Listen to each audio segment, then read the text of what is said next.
I dream about a big garden with a limited space where I can fit everything I want. All of those varieties of different veggies, fruit, medicinal herbs, and all of the flowers. And while dreaming doesn't hurt, it doesn't feed me and the family either.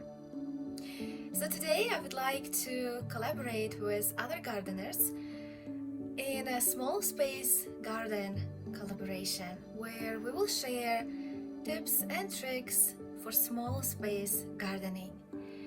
And today I would like to share with you what my space is, how I'm planning to use it, and how I try to maximize it to grow a lot of different fruits and veggies. So this is what I'm working with.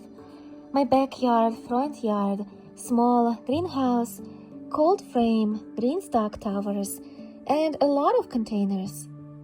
In my front garden, I have a lot of perennial flowers, but I like to grow veggies in between.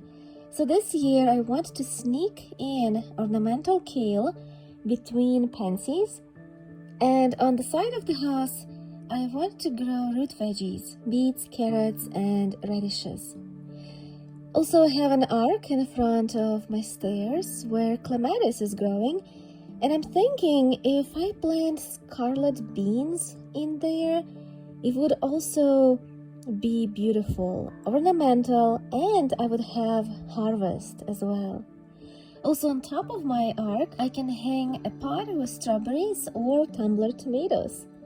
In my backyard, right in front of the back door, I have an arc too. And I want to try digging this clematis out and planting cherry tomatoes, indeterminate varieties, because they will grow tall and they can fill up the whole arc. Or a cucumber. Having flowers is nice, but I want to grow those flowers now that are either edible or medicinal. So if it's none of those, then I'll skip for now.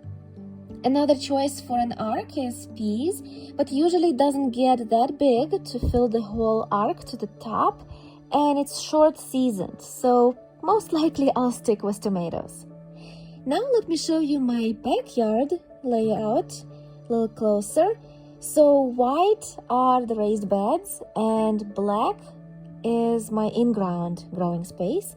And everywhere in-ground I already have perennials growing, so basically I can grow annuals in either raised beds or containers. So in the spring, I'll have a ton of cabbages, peas, broad beans, and radishes. And then later in June, I'll harvest those and plant tomatoes and cucumbers in there. One way to maximize growing space is to utilize fence. I have 2 fences on both sides of my backyard, and I like to hang baskets there. Not just with flowers, but with veggies.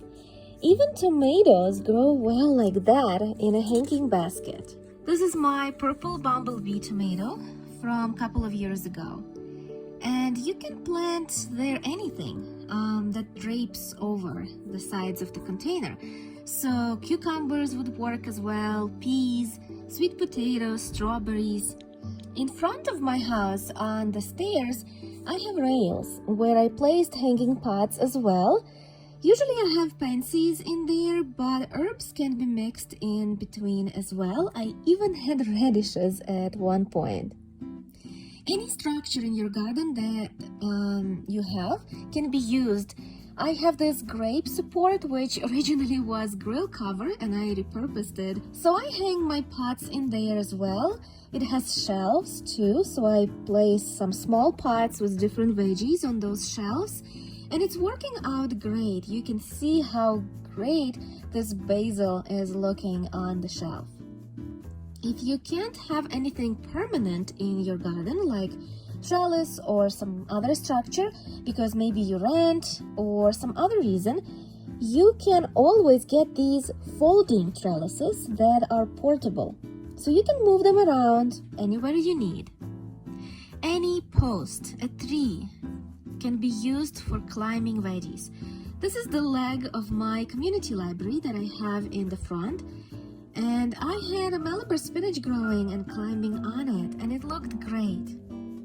I will also be growing herbs and greens in 2 of my green stalk towers and my herb tower. I like to also grow small dwarf varieties of tomatoes in my green stalk.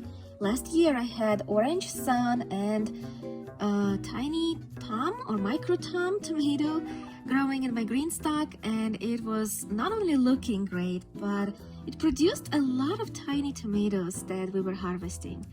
So this is another way of maximizing your space, because green stalk towers don't take a lot of space. They'll maybe take 2 by 2 square feet, but they can produce a lot because each of them has like 30 cells, and in each cell you can plant either a tiny tomato, a dwarf variety, or a pepper, or a lot of herbs.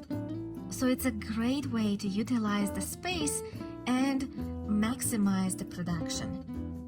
I hope my tips and tricks were useful for you and you learned something new that you can try in your garden this upcoming season. Please stay tuned for this collaboration. On the last day of each month, we will be uploading a video about small space gardening. Don't forget to like, subscribe, and also check out those other channels in the description below so you can learn from them as well. Thank you for watching. See you next time.